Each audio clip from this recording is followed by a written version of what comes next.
میگوید یک نفر دیگر که برای چه کسانی که از روسیه میآیند تو من میکنی که اونها خیر نکنند؟ اگر تو ذره انصاف داشته باشی، همون شخصی که از روسیه میآید حال امر پرس بیچاره را، همش کسلی هستند، همش حالت بد دارند.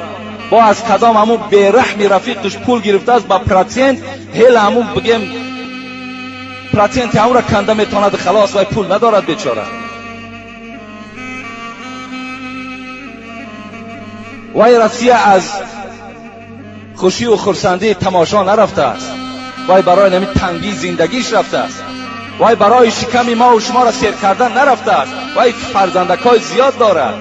چرا خدا وای میبخشد، پیغمبر میبخشد، شما بیرحمان میبخشید؟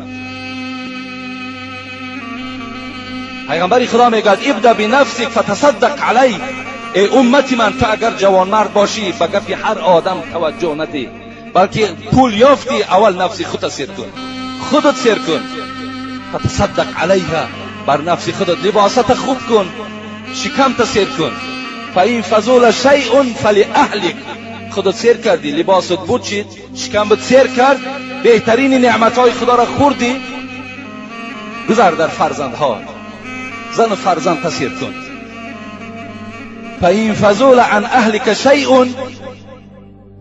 اگر ما بودایی که فرزندها سیر کرد، زنت سیر کرد، خودت سیر کردی، این حالت چیکار کن؟ این حالت فها کذا و ها کذا، بعد برای مردم ده خیر احسان کردن بگیر. این بیچاره خودش گرسنه است، این بیچاره دادری بیزن دارد، خواهری بی شوهر دارد، پدری موی سفیدی بیمار دارد، مادری بیمار دارد. اونها را تأمین کند یا شکم ما و شما را سیر کند؟ چند سو میارد؟